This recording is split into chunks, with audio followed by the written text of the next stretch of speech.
Jangan sampai kenikmatan ini justru mendatangkan murka. Tapi bagaimana caranya? Kita harus berpikir keras, berpikir cerdas.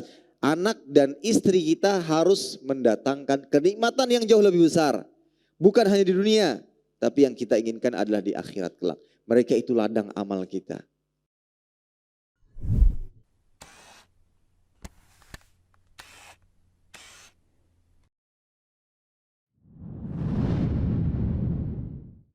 Bismillahirrahmanirrahim. Assalamualaikum warahmatullahi wabarakatuh. Innal hamdalillah nahmaduhu wa nasta'inuhu wa nastaghfiruhu wa nastahdihi wa natubu ilaih wa na'udzu billahi min shururi anfusina wa sayyiati a'malina may yahdihillahu fala mudilla lah wa may yudlilhu fala hadiya lah.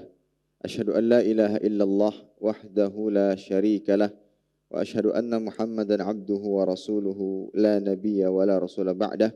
Qala Allah azza wa jalla ya ayyuhalladzina amanu taqullaha haqqa tuqatih wa la tamutunna illa wa antum muslimun.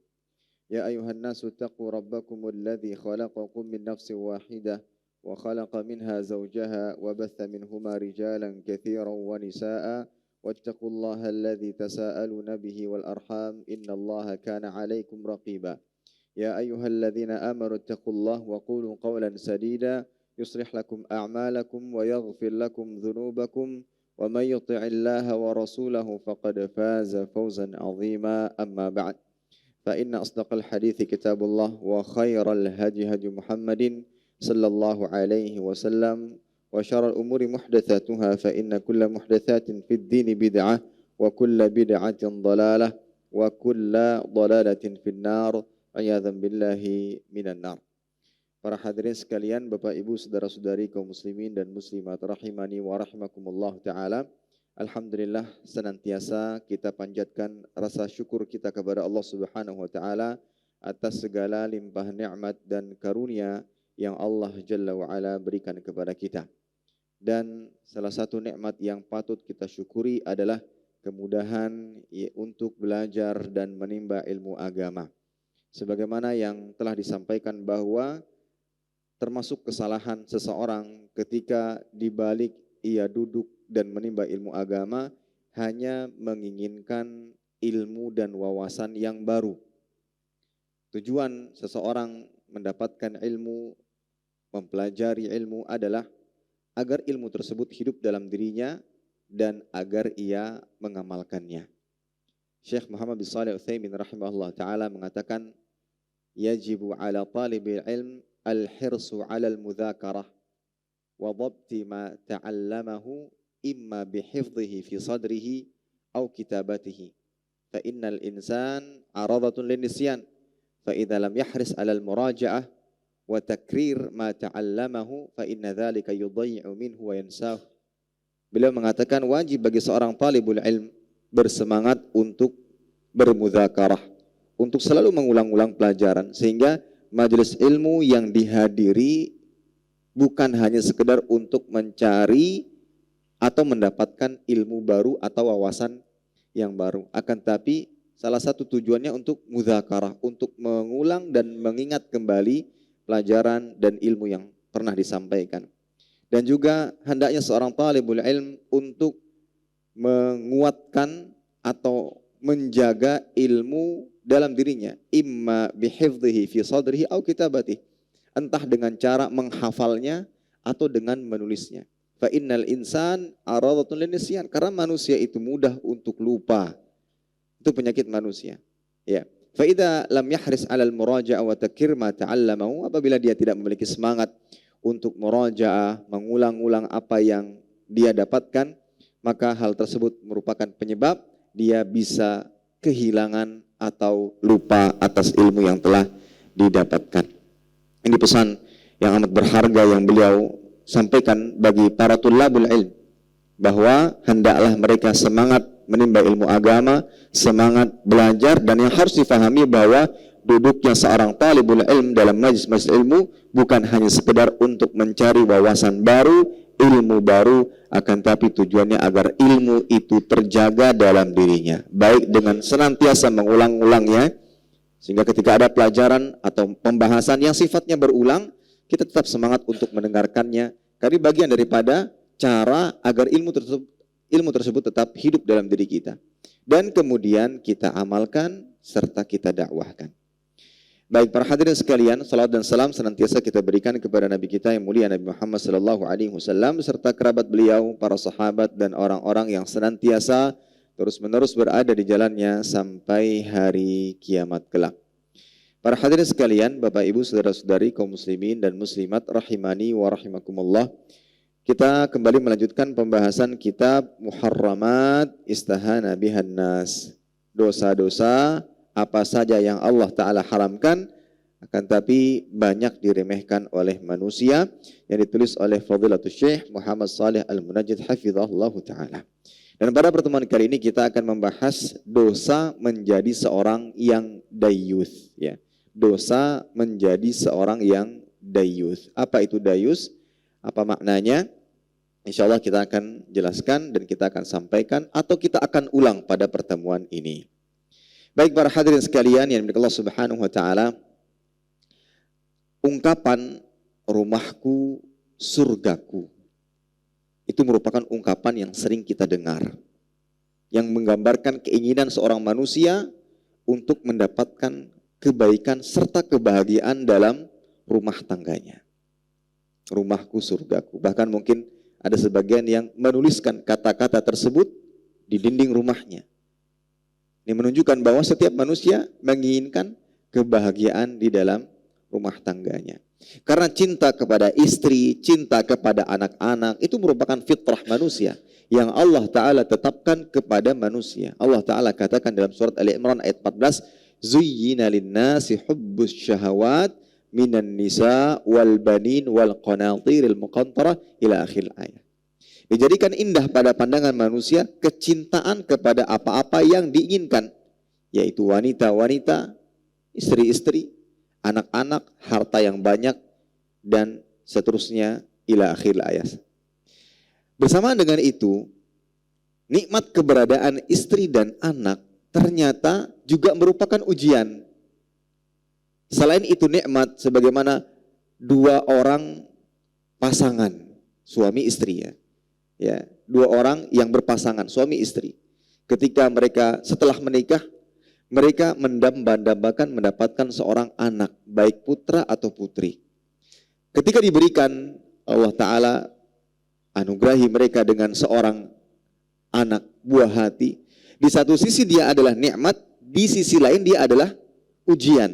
Ya, ujian. Bahkan dalam ayat lain disebutkan, Ya ayyuhalladzina amanu, dalam surat Taghabun ayat 14, Ya ayyuhalladzina amanu inna min azwajikum wa auladikum aduwwan lakum fahdharuhum. Hai orang-orang yang beriman, sesungguhnya di antara istri-istrimu dan anak-anakmu ada yang menjadi musuh bagimu, maka berhati-hatilah. Di satu sisi pada ayat pertama disebutkan bahwa itu nikmat. Bahagia kita ada pasangan, bahagia ada anak-anak. Lelah letih setelah bekerja serasa hilang begitu saja ketika kita pulang ke rumah disambut oleh manisnya senyuman istri, riangnya anak-anak yang menghampiri. Tapi yang perlu kita sadari, di balik kebahagiaan tersebut ternyata keberadaan mereka ini adalah ujian. Bahkan dalam surat Taghabun disebutkan bisa jadi mereka menjadi musuh. Musuh dalam selimut katanya. Bisa jadi mereka menjadi musuh. Apa yang dimaksudkan? Dijelaskan oleh Al-Hafidh Ibnu Katsir rahimahullah ta'ala, yaqulu ta'ala mukhbiran 'anil azwaj wal aulad. Pada ayat ini Allah Ta'ala mengabarkan tentang pasangan-pasangan dan anak-anak. Inna minhum man huwa aduwwun, aduwwuz zauji wal walid. Di antara istri dan anak-anak itu menjadi musuh bagi seorang suami atau sebagai seorang ayah. Mungkin anak-anaknya musuh baginya ketika dia sebagai seorang ayah. Mungkin istrinya ternyata musuhnya selama ini sebagai seorang suami. Apa maknanya? Annahu yultaha bihi 'anil 'amalis salih. Kapan dia menjadi musuh? Ketika keberadaan mereka justru malah memalingkan seorang hamba dari beramal saleh. Kaqaulihi ta'ala, sebagaimana firman Allah Ta'ala dalam surat Munafiqun ayat 9, Ya ayyuhalladzina amanu la tulhikum amwalukum wala auladukum an dzikrillah wa may yaf'al dzalika faulaika humul khasirun. Hai orang-orang yang beriman, janganlah hartamu dan anak-anakmu melalaikan engkau dari mengingat Allah Subhanahu wa taala. Barang siapa yang berbuat demikian maka mereka itulah orang-orang yang merugi. Oleh karena itu dalam surat Taghabun tadi di akhir Allah taala sebutkan fahdharuhum, maka berhati-hatilah. Jangan terbuai dengan kegembiraan dan kebahagiaan, yaitu dengan kebersamaan kita bersama anak dan istri. Tapi berhati-hatilah, bisa saja mereka menjadi musuh kita dengan cara memalingkan kita dari ketaatan dan ibadah kepada Allah Subhanahu wa taala. Kemudian juga ada perkataan Imam Mujahid, salah seorang mufassir, inna min azwajikum wa auladikum aduwwal lakum. Sesungguhnya di antara istri-istri kalian dan anak-anak kalian ada musuh bagi kalian. Beliau menafsirkan ayat di atas, qal yahmilur rajula ala qati'atir rahim. Bisa jadi istri dan anaknya menjadikan seseorang memutus silaturahim. Kan ada istri yang tidak suka suaminya mengunjungi ibu kandungnya, mengunjungi pamannya, mengunjungi bibinya, yang ada hubungan rahim. Bisa saja. Au ma'siyati rabbih, bisa saja keberadaan istri dan anak-anak menjadi sebab kita bermaksiat kepada Allah Subhanahu wa taala. Itu maksud daripada ayat ini menurut atau berdasarkan apa yang dikatakan oleh Imam Mujahid. Kemudian ada hadis ya, diriwayatkan dari Ibnu Abbas, wa sa'alahu rajulun an hadhil ayah, yang mana beliau ditanya tentang ayat tadi, ya ayyuhalladzina amanu inna min azwajikum wa auladikum aduwwal lakum fahdharuhum. Beliau mengatakan fahaula rijalun aslamu min Makkah. Ayat tersebut membicarakan tentang orang-orang yang telah masuk ke dalam agama Islam dari kota Makkah. Fa'aradu ayyatu Rasulullah. Fa'aradu ayyatu Rasulullah. Dan mereka berkeinginan untuk menentangi Nabi sallallahu alaihi wasallam. Fa'aba azwajuhum wa auladuhum ayyada'uhum. Ternyata pasangan-pasangan mereka, anak-anak mereka menolak kalau seandainya mereka ditinggalkan oleh suaminya. Falamma atau Rasulullah sallallahu alaihi wasallam ra'un nas qad faqihu fid din fahammu ayyu aqibuhum. Dan ketika mereka datang kepada Nabi sallallahu alaihi wasallam dalam keadaan terlambat, dan itu dilihat ketika para sahabat yang lain telah faqih dalam masalah agama. Ya, mereka sudah banyak menimba ilmu agama karena lebih dulu hijrah. Fahammu ayyu aqibuhum. Mereka para sahabat yang sudah dahulu datang menemui Nabi sallallahu alaihi wasallam ingin menghukum mereka. Kemudian turunlah ayat, wa in ta'fu wa tasfahu wa taghfiru fa innallaha ghafurur rahim. Kalau kalian maafkan, kalian berlapang diri dan mengampuni, sungguhnya Allah Ta'ala maha pengampun lagi maha penyayang. Nih hati-hati jangan sampai nikmat yang seharusnya mendatangkan kenikmatan justru nikmat yang mendatangkan kemurkaan. Keberadaan anak dan istri itu nikmat. Jangan sampai kenikmatan ini malah mendatangkan kemurkaan. Yang kita harapkan anak dan istri ini menjadi nikmat yang mendatangkan kenikmatan yang lebih besar. Karena istri dan anak-anak itu sebenarnya bagi suami adalah ladang pahala. Oleh karena itu apa? Nikah itu setengah agama. Barang siapa di antara hamba yang menikah faqad istakmala nisfaddin. Dia telah menyempurnakan setengah agamanya. Falyattaqillah fi nisfil baqi, maka hendaklah dia bertakwa kepada setengah sisanya. Ya, setengah sisanya. Karena dalam pernikahan dia terjaga di perbuatan zina, banyak amal kebaikan dan amal soleh yang bisa dia kerjakan. Banyak sekali pahala yang bisa didapatkan. Tapi justru jangan sampai kenikmatan ini malah mendatangkan murka. Ya, ini para hadirin sekalian yang diberi Allah Subhanahu wa taala. Nah, kita banyak mendapati orang-orang salah menempatkan arti cinta dan kasih sayang kepada istri dan anak-anak. Dengan menuruti semua keinginan mereka meskipun dalam hal-hal yang bertentangan dengan syariat agama. Dengan alasan cinta, dengan alasan kasih sayang, dengan alasan kasihan Ustadz anak saya. Ya, kasihan Ustadz, biarlah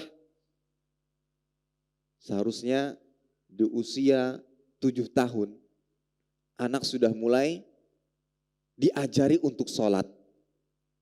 Berdasarkan sabda Nabi SAW. Ketika sudah berusia 10 tahun, fadribuhum, pukullah mereka. Meskipun belum balik. Tapi dengan pukulan yang tidak sampai mencederai dan melukai. Mereka katakan para ulama, pukul dengan siwak. Nah, terkadang ada sebagian orang tua melihat anaknya sedang tertidur pulas. Padahal sudah usia-usia tersebut, 7, 10. Kasihan Ustadz. Kasihan kalau dibangunkan. Kasihan. Nah, rasa kasihan inilah yang keliru.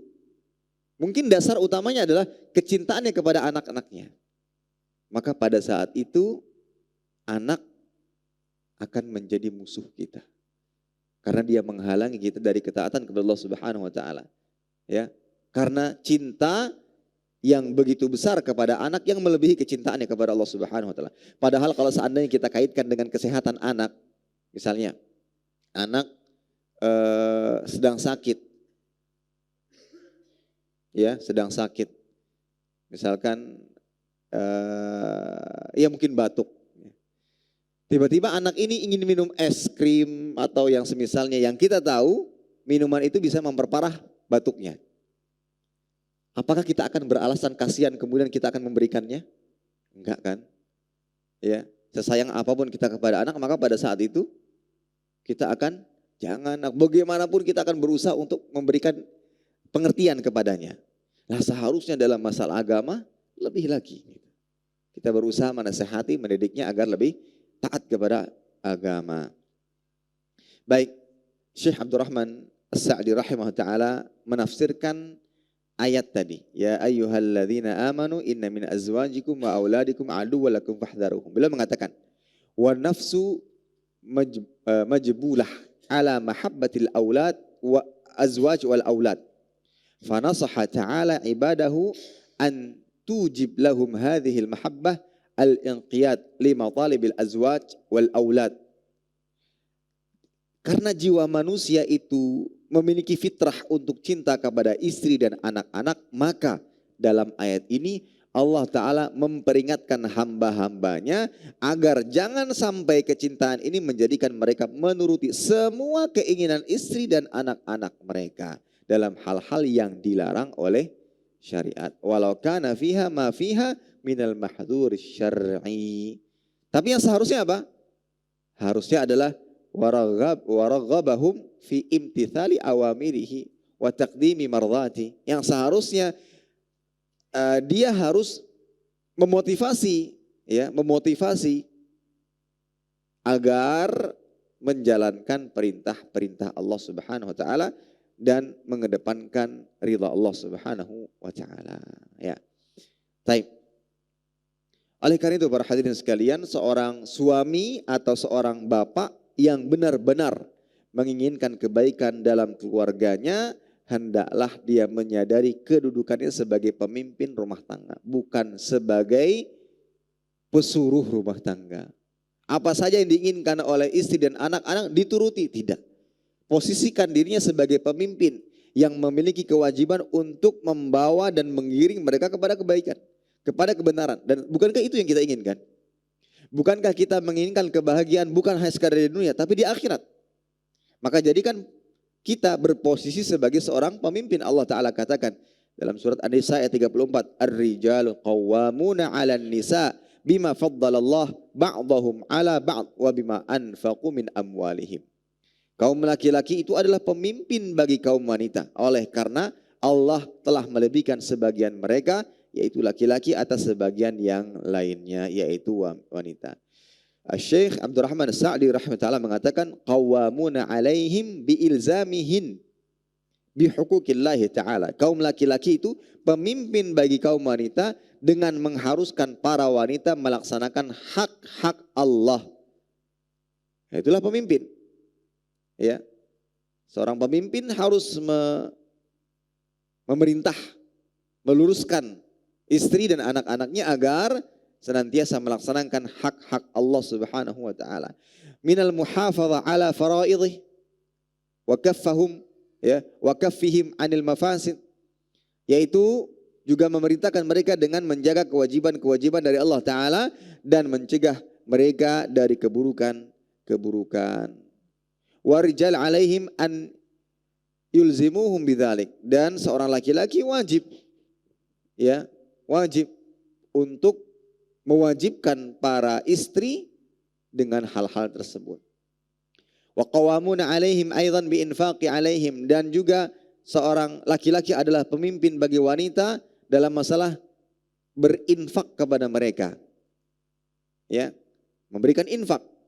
Itulah menandakan kita seorang pemimpin. Kita memberikan nafkah kepada istri, memberikan pakaian, tempat tinggal, dan sebabnya adalah karena Allah Ta'ala melebihkan laki-laki di atas wanita. Ini para hadirin sekalian. Dan begitu pula Allah Ta'ala berfirman dalam surat Tahrim ayat ke-6, ya ayyuhalladzina amanu qu anfusakum wa ahlikum nara wa quduhan nas wal hijara. Karena kita seorang pemimpin, maka kita wajib dan harus bisa menjaga diri kita dan keluarga kita dari api neraka yang bahan bakarnya adalah manusia dan bebatuan.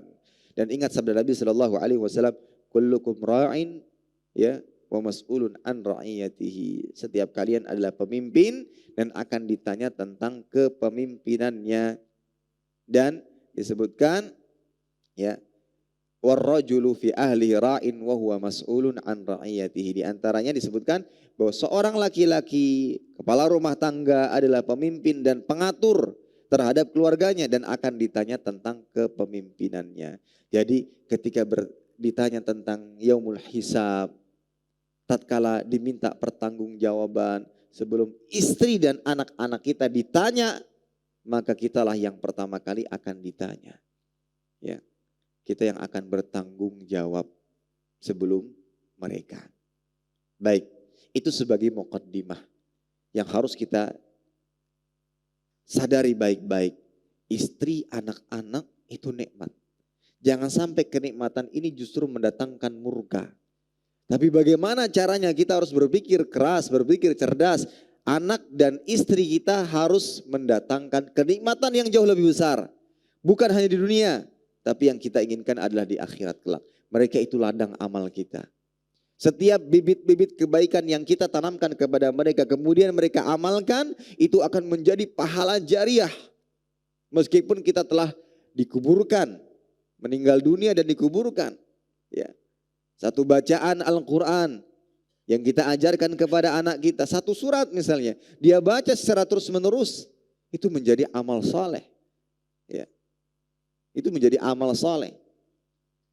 Jangan sampai kenikmatan tadi mendatangkan kemurkaan Allah Ta'ala dengan kita melalaikannya. Oleh karena itu salah satu perbuatan dosa besar yang dilakukan oleh kepala keluarga, pemimpin keluarga adalah dayyuth, menjadi seorang dayyuth. Ya. Ancaman sangat keras ketika seseorang menjadi dayyuth. Apa ancamannya disebutkan dalam beberapa hadis. Diriwayatkan Imam An-Nasa'i, Imam Ahmad, dan disahihkan atau dihasankan oleh Syekh Albani rahimahullah taala. Nabi sallallahu alaihi wasallam bersabda, "Thalathatun la yanzurullah azza wa jal ilaihim yaumal qiyamah, al-'aq liwalidayhi wal mar'ah al-mutarajjilah wad dayyuth." Ada 3 orang manusia yang tidak akan dilihat oleh Allah Ta'ala dengan pandangan kasih sayang pada hari kiamat kelak. Yaitu yang pertama orang yang durhaka kepada orang tuanya, perempuan yang menyerupai laki-laki, dan ad-dayyuth. Dayyuth pada hari kiamat tidak akan ditengok dengan kasih sayang oleh Allah Subhanahu wa Ta'ala.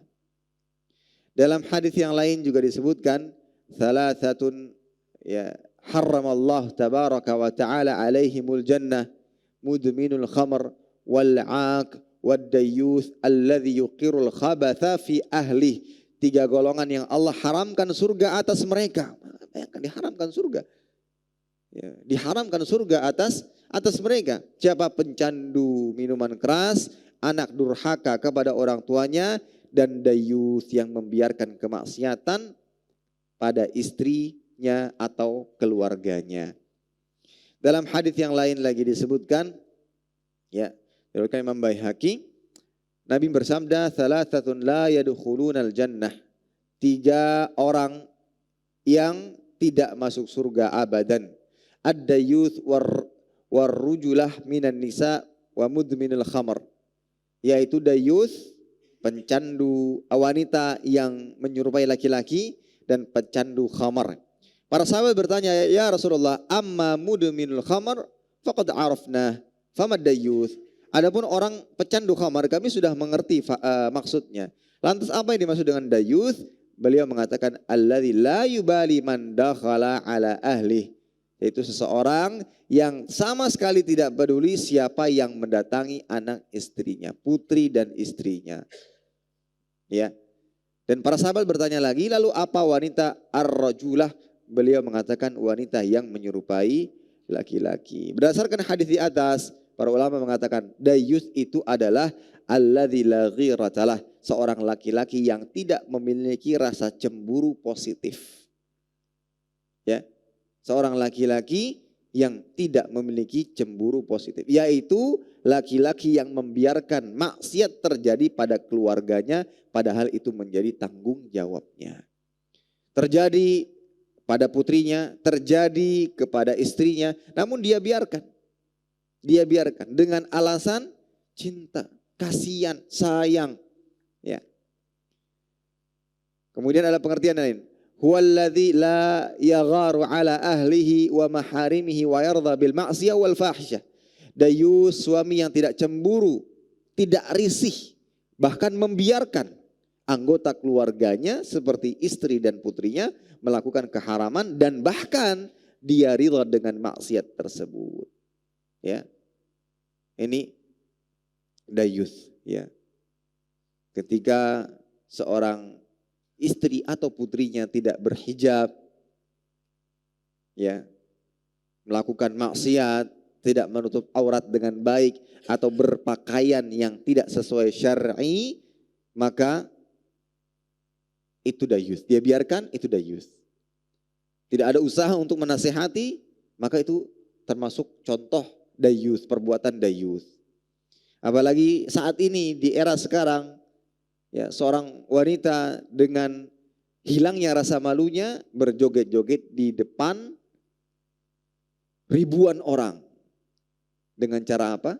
Media sosial, dia posting, ya, disebar, padahal bersuami. Padahal dia bersuami, menampakkan kecantikan, kemolekan tubuhnya dan misalnya. Ketika sang suami tahu, di-tag lagi di media sosial, kan? Dibiarkan, itu dayyus namanya. Yang seperti ini mendapatkan ancaman, tidak ditengok oleh Allah Ta'ala dengan kasih sayang dan diharamkan masuk surga wal iyadzubillah, ya. Dan ancaman keras yang disebutkan pada hadis di atas menunjukkan bahwa perbuatan ini dosa besar, ya. Dosa besar.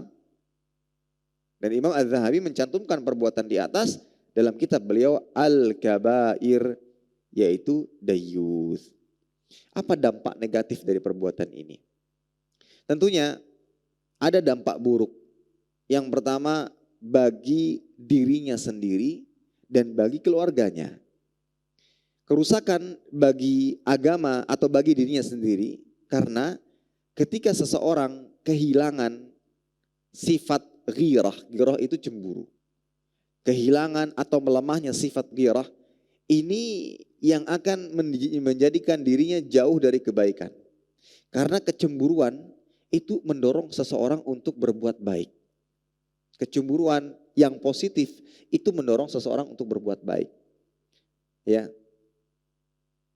Misal, kita cemburu ketika ada saudara kita bisa banyak melakukan kebaikan. Ada rasa kecemburuan. Saya juga harus bisa. Jadi cemburu itu mendatangkan nilai-nilai positif.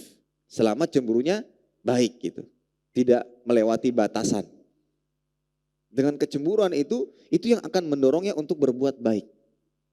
Nah kalau seandainya cemburu sudah hilang dalam diri seorang hamba, ya akhirnya tadi, Dia tidak termotivasi untuk melakukan kebaikan-kebaikan. Dan dia akan kehilangan kesempatan untuk melakukan kebaikan-kebaikan. Ya. Kemudian adapun dampak buruk eksternal lah bisa kita katakan demikian. Bahwa ketika dia kehilangan rasa cemburu kepada istri dan anaknya dengan membiarkan mereka melakukan perbuatan maksiat, membiarkan mereka menuruti keinginan mereka, ya, dalam hal-hal yang bertentangan dengan syariat agama, ini akan menjerumuskan mereka kepada jurang kehancuran. Ya. Terkadang mungkin kita beralasan, saat istri saya kan sudah dewasa, mungkin dia akan berpikir, jadi saya biarkan, terserah dia mau hidup seperti apa. Ingat sabda Nabi SAW, innal mar'ata khuliqat min dhila. Sungguhnya perempuan diciptakan dari tulang rusuk yang bengkok. Ya.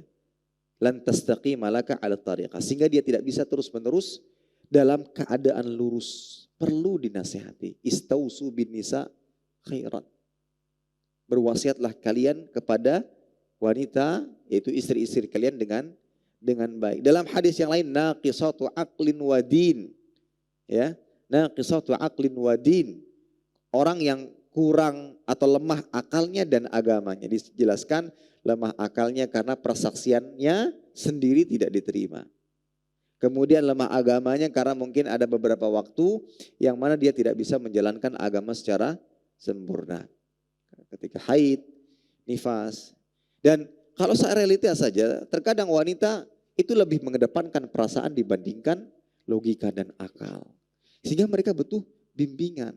Ya, mereka butuh arahan. Sehingga tidak bisa kita beralasan karena mereka juga sudah dewasa. Mereka mungkin berpikir, ya, tidak. Tapi kita sebagai kepala keluarga dan ingat, qawwamuna 'alan nisa. Kita ini adalah pemimpin bagi kaum perempuan yang telah Allah Ta'ala lebihkan dibandingkan kaum perempuan. Maka berposisilah sebagai seorang pemimpin.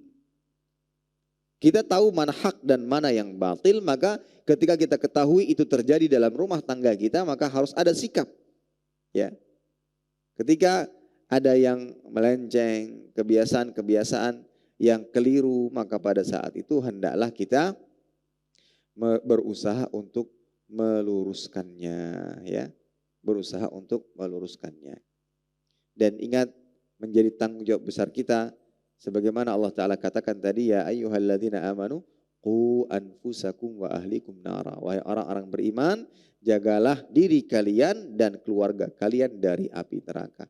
Termasuk nih, kenapa disebutkan jagalah diri kalian dan keluarga kalian dari api neraka? Termasuk cara menjaga diri kita dari api neraka adalah dengan menjalankan kewajiban kita sebagai kepala keluarga. Itu. Termasuk menjaga diri kita dari siksa api neraka adalah dengan menjalankan kewajiban kita sebagai kepala keluarga. Ya, sebagai kepala keluarga. Ya. Ali bin Abi Thalib mengatakan, ajarkanlah kebaikan untuk dirimu dan keluargamu. Itu maksud daripada ayat di atas. Ya. Apa saja kebaikan-kebaikan kita ajarkan. Ada keburukan-keburukan, kita cegah keluarga kita dari perbuatan tersebut. Contoh bagaimana Nabi SAW melarang Hasan bin Ali memakan kurma sedekah. Karena sebagaimana yang kita ketahui bahwa Ahlul Bait, ya, tidak boleh memakan sedekah. Masih anak-anak loh, masih anak-anak. Hasan makan kurma dan kurmanya adalah kurma sedekah. Kurmanya adalah kurma sedekah. Ketika beliau sedang mengunyahnya, Nabi perintahkan agar itu dibuang. Terkadang kan kita, kasihan Ustaz, masa seperti itu sih. Kita lakukan dengan cara yang baik, tapi tetap harus ada pendidikan. Ajarkan mereka, ini yang boleh, ini yang tidak. Ini dilarang, ini diperbolehkan. Ini perintah harus dikerjakan. Ini larangan harus dijauhi dan harus ditinggalkan. Ini para hadis. Contoh bagaimana Nabi SAW memberikan pengajaran kepada anak-anak, ya, tanpa dengan alasan kasihan kemudian kita biarkan begitu saja. Dan kita ketahui para hadirin sekalian bahwa dengan kita menegakkan keadilan atau menegakkan kebenaran, kebaikan di tengah-tengah keluarga kita, itulah yang akan menjadikan atau menjadi sebab kita mendapatkan kebahagiaan dan keharmonisan yang hakiki dalam rumah tangga kita. Ya. Kebalikannya apabila kita biarkan kebiarkan kemaksiatan, justru itulah yang akan menjadi penyebab ya adanya cekcok, perkelahian dan semisalnya. Allah mengatakan, "Wa ma asabakum min musibah fa bima kasabat aydikum wa ya'fu an katsir." Dan apa saja musibah yang menimpa engkau maka adalah disebabkan oleh perbuatan dosamu sendiri dan Allah memaafkan sebagian besar. Dan Fudail bin Iyad mengatakan, "Inni la a'sillah fa'arifu dzalika fi khuluqi himari wa khadimi wa imraati wa fa'r baiti." Sungguh aku benar-benar bermaksiat kepada Allah Ta'ala. Sadar bermaksiat. Kemudian beliau mengatakan, lalu aku mengetahui hal itu berakibat kepada berubahnya perilaku. Keledai tungganganku yang susah diatur, atau pembantuku, istriku, dan bahkan munculnya tikus-tikus di rumahku. Semua yang sifatnya adalah ini ujian, musibah, yang harus kita sadari, salah satu sebab utamanya itu adalah perbuatan dosa kita, perbuatan maksiat kita. Bayangkan kalau seandainya kita biarkan kemaksiatan di tengah-tengah keluarga kita, maka itulah mungkin sebab kenapa kok selama ini saya sering bertengkar dengan istri. Kenapa anak saya kok bandel-bandel nggak mau diatur.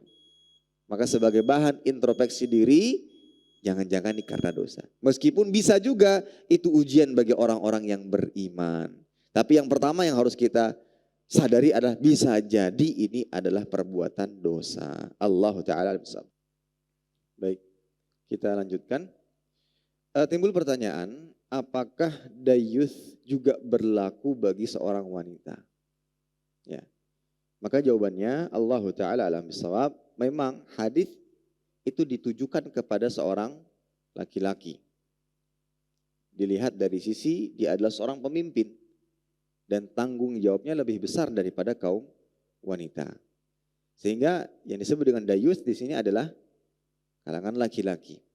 Namun hal ini bukan berarti wanita tidak wajib cemburu ketika melihat kemungkaran. Mereka juga harus cemburu. Ketika melihat kemungkaran pada suaminya harus ada kecemburuan, ya. Ghirah dalam dirinya untuk menegur, untuk menasihati ketika didapati sang suami melakukan kemungkaran, melakukan keburukan. Karena masuk dalam sabda Nabi SAW, kullukum ra'in wa kullukum mas'ulun an ra'iyati. Setiap kalian, masing-masing kalian, laki-laki, perempuan, itu adalah seorang penanggung jawab yang akan dimintai pertanggungjawaban atas apa yang dia urus. Termasuk dalam hadis ini, wal mar'ah ra'iyah.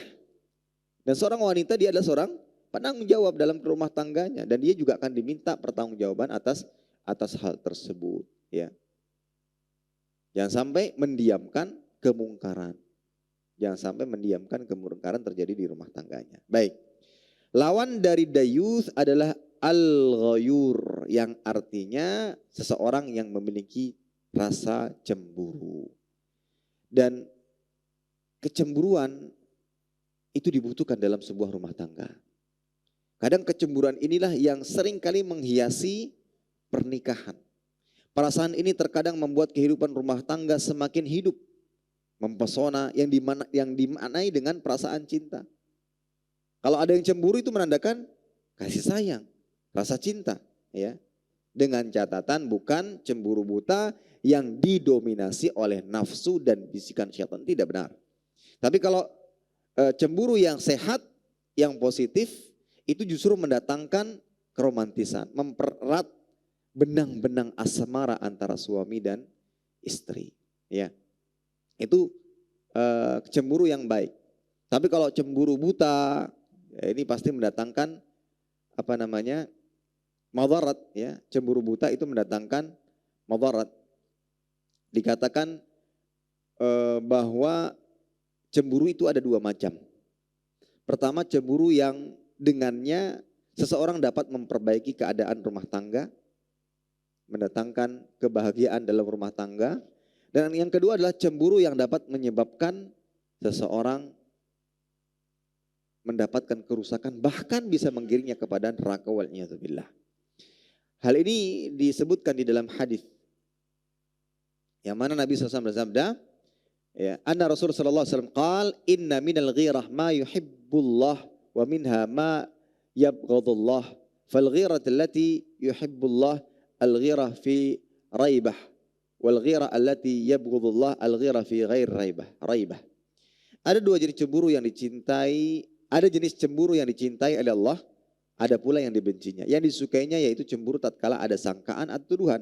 Sedangkan cemburu yang dibenci itu adalah yang tidak dilandasi tuduhan atau sangkaan kuat. Maksudnya adalah, misal ketika ada sangkaan atau pasangan tertuduh melakukan sebuah pelanggaran, timbul rasa cemburu. Yang mana cemburu ini yang mendorongnya untuk menegur, menasihati, meluruskan. Ini cemburu yang baik, cemburu yang positif. Istri didapati melakukan pelanggaran tertentu, maka sang suami cemburu dan memberikan nasihat dan meluruskan. Ya. Tapi kalau cemburu yang dibenci oleh Allah Ta'ala adalah cemburu yang tidak dilandasi dengan tuduhan dan sangkaan yang kuat. Ya. Pagi-pagi istri cemberut, tak terlihat senyuman dari wajahnya. Seharian penuh sampai maghrib. Akhirnya ketika diskusi apa sih penyebab utama wajah masamnya, kemudian cemberutnya, ternyata malam tadi mimpi suami nikah lagi enggak bilang-bilang.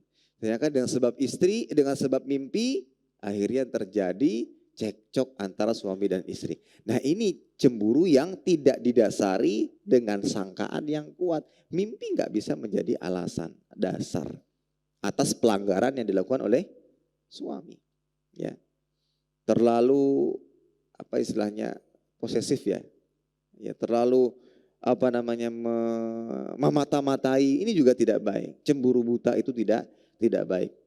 Bahkan yang harus kita tanamkan dalam diri keluarga kita, istri dan suami adalah kepercayaan antar sesama. Ya, untuk itu agar tercipta itu panjang prosesnya. Prosesnya dari apa? Dari kapan? Dimulai dari saat mencari pasangan. Nah itu. Kan kita ingin bahagia nih.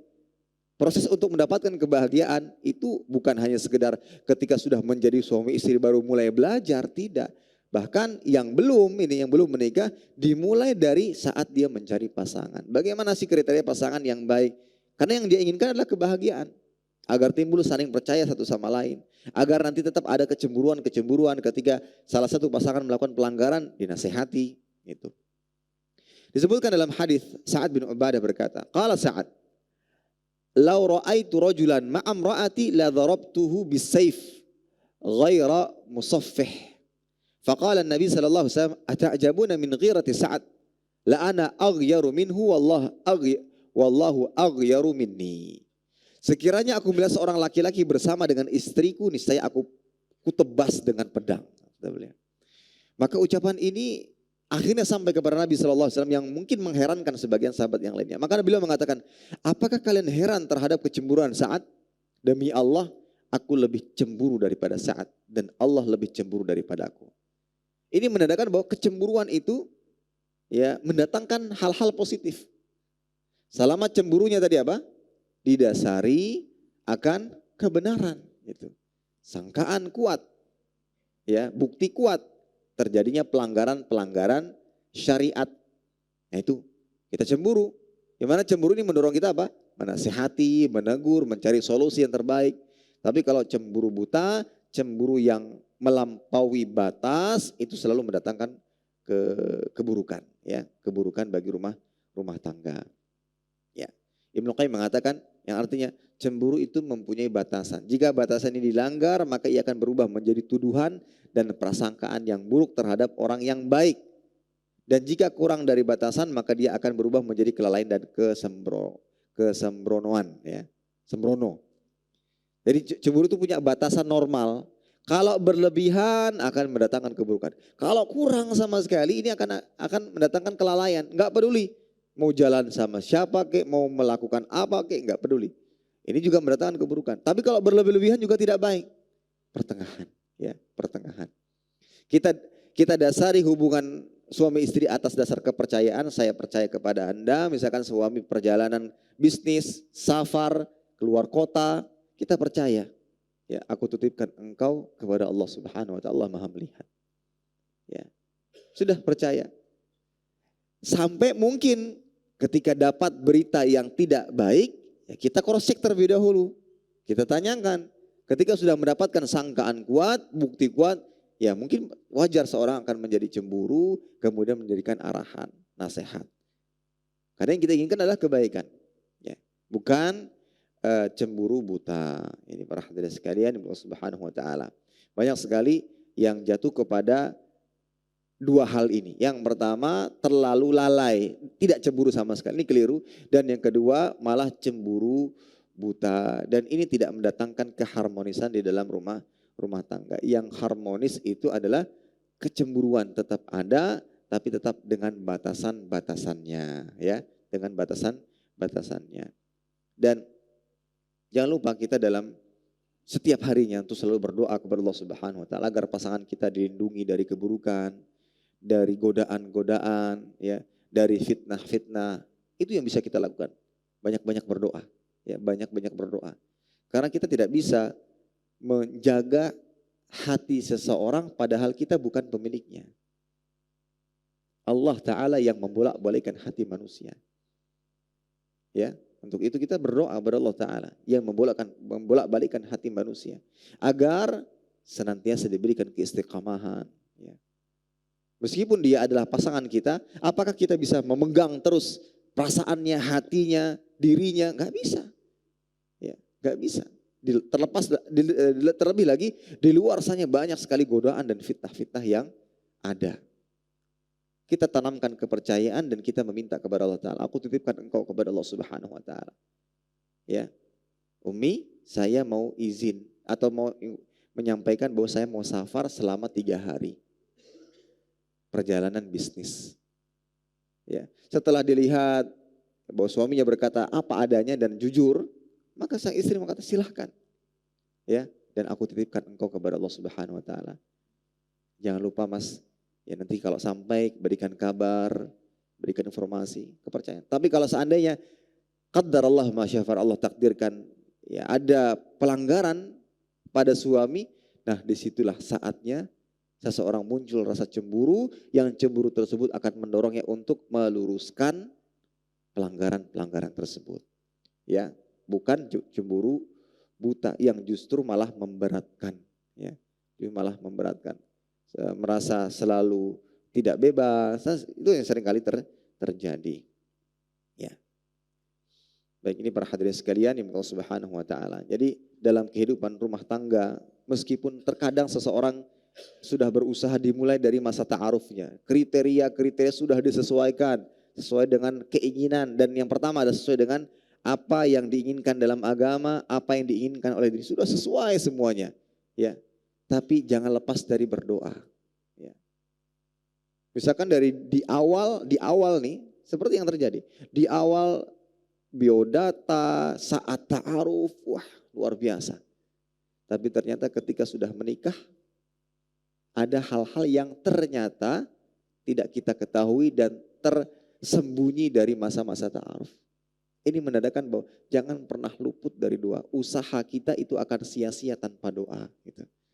Kita berusaha, ya, tanya ke Ustadz, tolong carikan jodoh. Saya percaya dengan Ustadz. Ustadz insya Allah tidak main-main dalam mencarikan jodoh. Dicarikan Ustadz, dipertemukan, tukar biodata, segala macam. Alhamdulillah, luar biasa. Yang ini lulusan pesantren, yang ini orangnya baik, akhlaknya baik, taat kepada orang tua, dalam masalah agama luar biasa. Setelah menikah, ternyata ada hal-hal yang selama ini dia sembunyikan. Itu kan. Ini menandakan bahwa hanya bersandar dengan usaha tuh gak cukup. Harus banyak-banyak berdoa. Banyak-banyak berdoa. Misalkan dari awal suaminya dikenal baik. Kan ada cerita. Ini dikenal baik. Setelah 5 tahun ada perubahan-perubahan buruk dalam diri suaminya.